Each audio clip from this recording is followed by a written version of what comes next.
Whew. LDWMMAC, man, this one was tough to watch. But what did I tell y'all? I told y'all.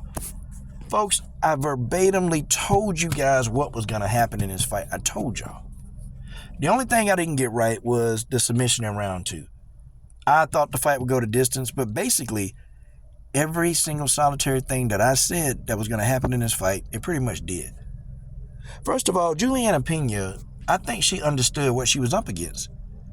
And she wasn't up against Kayla Harrison, and I told you guys this. I told you that Juliana Pena, yes, Dark Shadow, I know Juliana Pena could have had some self-belief, right? I know she could have had some self-belief, and she probably did have a lot of self-belief, okay? But when you're always defying the odds, every fight that you get into, you're defying the odds. Because you're always a consummate underdog. It don't matter who Juliana Pena fought, she was always an underdog. So that translates into she took the tough fights early in her career. Okay? That's the first thing. So Kayla was wondering, well, Juliana, you've been fighting longer than I have, and you and I got the same amount of fights. And I got more wins than you do. Well, I mean, let's take a look. Has Kayla Harrison taken a lot of damage in the octagon? Like, has she? The most damage she ever took in a fight was against Pacheco. That's it, somebody who was her size. The problem here, it wasn't Juliana Pena's skill set, because she's a hell of a wrestler. Okay? She can wrestle. Juliana Pena never tried to even engage her wrestling piece. Kayla was too big.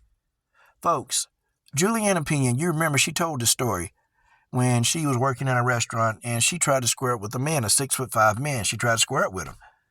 And this man dropped her twice. Okay? She told that story because she was referencing Kayla. And I don't know if you guys picked up on that, but she was referencing Kayla. Okay? Basically, what Juliana was saying is that there are weight classes for a reason. And she said that. There are weight classes for a reason.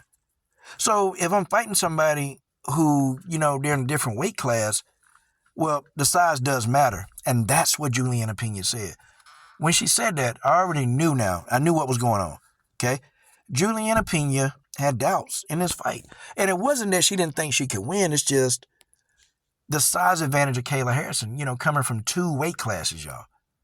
Think about it. You got to fight somebody who is 2 weight classes heavier than you and been there for a long time. Yes, I know Kayla was able to make the weight. Yep, she made it. Okay? Drained herself to do it, but she was able to hydrate to up to damn near 170 pounds. Okay? Juliana Pena looked all of probably 145, 150. Okay? You look, and when they stood beside each other, Kayla Harrison looked enormous next to Juliana Pena. And when I saw him, tap gloves, I said, Juliana don't have a chance. I said, and made sure I have a chance. The first thing that I told you that Juliana was going to have to deal with Kayla Harrison's size. She's going to have to deal with her strength. Okay, she was going to have to deal with that. She's going to have to deal with a weight bully. Juliana Pena was 100% accurate. Yes, weight bully. Kayla Harrison is in the wrong weight class. And folks, I told y'all, if Kayla Harrison is victorious, she's not going to be able to keep that belt. She won't be able to because she's going to lose that belt on the scales. Because eventually, over time, she's going to have a tough time making 135 pounds. It's going to be damn near impossible for her to make. It is. But moreover, Juliana Pena, Kayla told Juliana, well, you've been fighting twice as long as me. And, why do you only have the same amount of fights? And Juliana said, well, it's the quality of competition. And I agree with Juliana. It's the quality of competition. Because think about it. If every time you fucking get in the octagon and you have to, Juliana has been an underdog most of her career. She's always been the underdog. In most of her fights, she's the underdog. So if you've got to defy the odds in every fight, that means you're fighting tough opponents. What kind of odds did Kayla Harrison have to defy? Seriously, guys, her toughest opponent was Larissa Pacheco. Okay? Toughest opponent was Larissa Pacheco, hands down. Okay? I felt like the first fight, Kayla Harrison won that fight convincingly. I thought fight 2 was a draw. And fight 3, I definitely thought Larissa Pacheco won that fight convincingly. You think about it, you got somebody who got your number over there in the PFL. And then you get somebody else coming over to the PFL that definitely want a piece of you. That's been hunting you down like a fucking hunter in the woods. And then you mysteriously come over to the UFC. and you come down 2 weight classes from the weight class that you used to, okay? You come down 2 weight classes to fight at a bantamweight when you've been fighting at 155 pounds. Folks, that don't defy logic. That means you ran from one division to the next division to get an easy title belt. And that's what happened in this fight. I don't care if you like Kayla Harrison or dislike Kayla Harrison. I don't care if you hate Juliana Pena or you love Juliana Pena. Folks, that's what happened in the fight, okay? Kayla Harrison, she's oversized for the weight class. She weight cut down to 135 pounds, knowing damn well she fights at 155 and walks around between 170 and 180. How do you explain that? Juliana Pena is right. Kayla Harrison is a bigger person than Juliana Pena. Folks, when they stood in front of each other, okay, that's just what it is. That's what it is. Kayla Harrison was a structurally bigger person than Juliana Pena. Can't get around it, okay? Now, when we make it do what it do, okay, let's really start thinking about what's going down, okay? Juliana Pena had to fight the referee. Didn't I tell y'all that this referee was going to make himself a part of this fight? Didn't I tell you that? Those up kicks? Juliana Pena landed some nasty up kicks on Kayla Harrison. And what did the ref do? He took a point away. Now, why was that necessary? I told y'all that this fight, if it went the distance, Juliana Pena would not win. It don't matter if the fight was close. So Juliana Pena leaves round 1. She's already down 2 rounds, y'all. Y'all see that? She was already down 2 rounds. I told you guys then that the referee, he was going to get involved in this fight. He was going to do whatever he can. And to admonish Juliana Pena a point, folks, I knew right then and there what it was, and Juliana Pena understood what it was. Because when the referee took her, to take the point, Juliana Pena had this look on her face like, what is this what is this what is this? What is this? Are you serious? Like, you took a point for that? And to be honest, those up kicks were landing. Kayla Harrison got hurt with one of those up kicks. She hurt Kayla Harrison, stunned her. She stunned Kayla with one of the up kicks. Referee stepped in immediately. So what now? Ladies and gentlemen, okay? Then she had to deal with Dana White. Dana White, out of his mouth, told all of y'all, the fight I want next is Kayla Harrison versus Amanda Nunes. He told all of y'all this. Told every last one of you guys this. It doesn't matter. Juliana Pena was not leaving out of there with that belt unless Kayla Harrison got knocked out. That's the only way Juliana Pena was leaving with that belt. And of course, she was going to have to fight the judges. Folks, if you saw what the referee was doing, you saw him take the point, you know damn well, okay, that those judges were going to be doing the same thing the referee was doing. And they're going to be a pro Kayla Harrison type of crowd. And that's just what it is. Juliana Pena didn't have a chance in the world in this fight. See, 1-to-1 odds. Okay, that's fine. You're on an even playing field. But when the odds are 4-to-1 and 5-to-1, I'm sorry. Nobody can win those odds, y'all.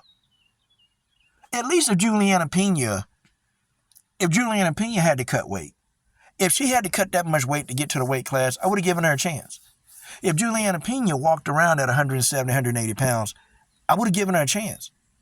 Juliana Pena don't even walk around that heavy, bro.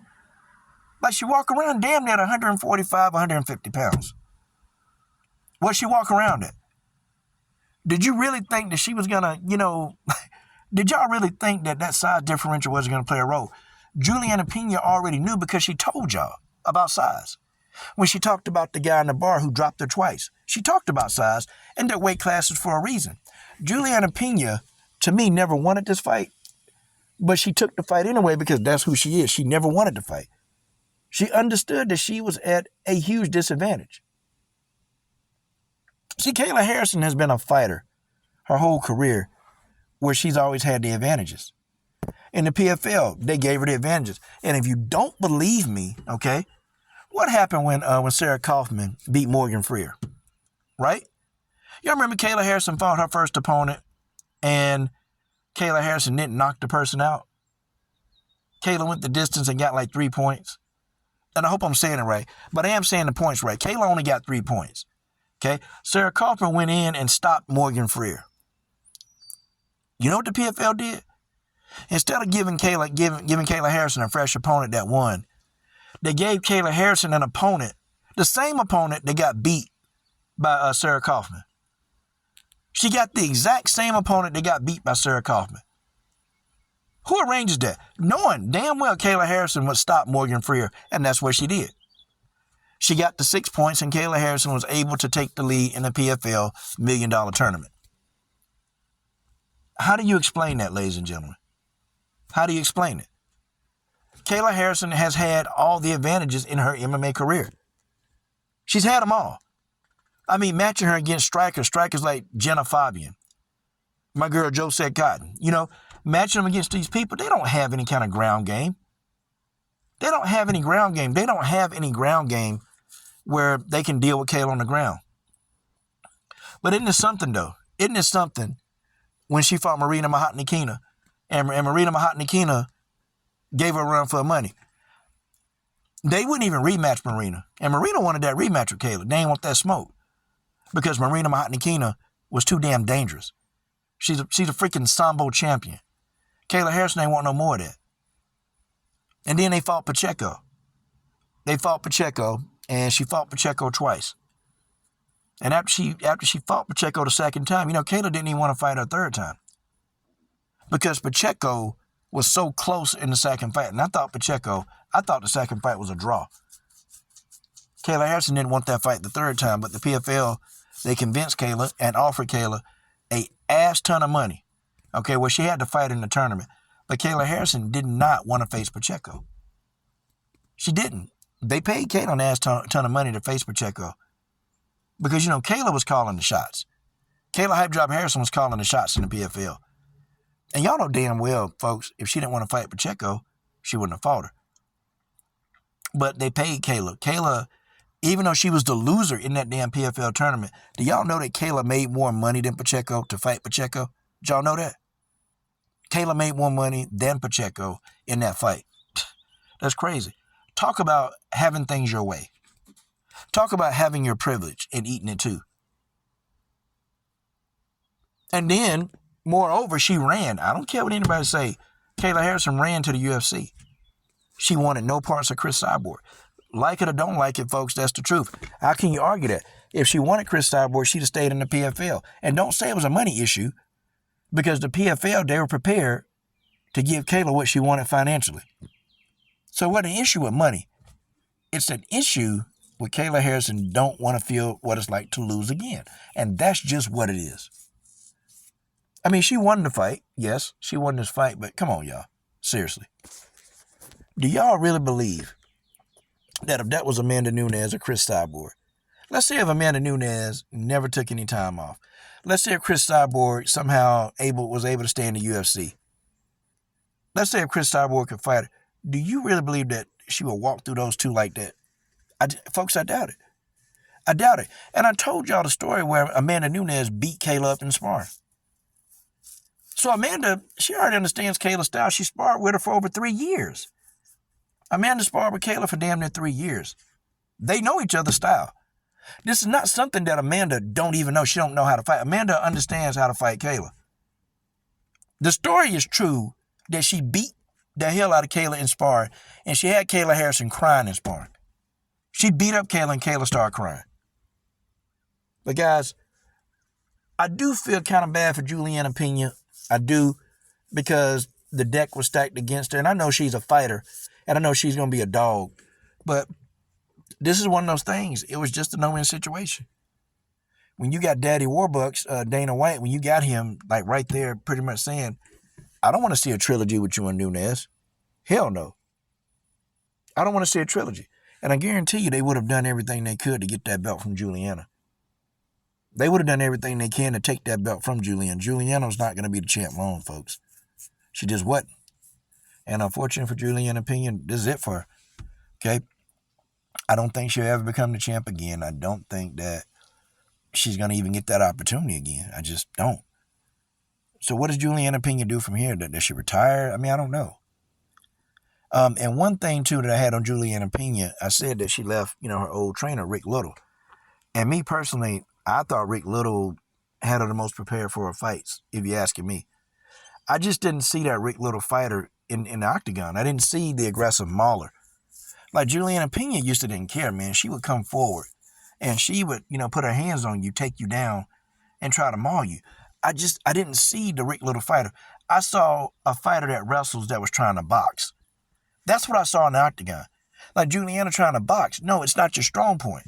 Yes, her jab is improved, but that's not your strong point. You're not a boxer. You're a wrestler. And Rick Little brought the best of the wrestling game out of Juliana Pena. I didn't see that. I didn't see the Rick Little fire out of Juliana. I didn't see it. You guys let me know what you think.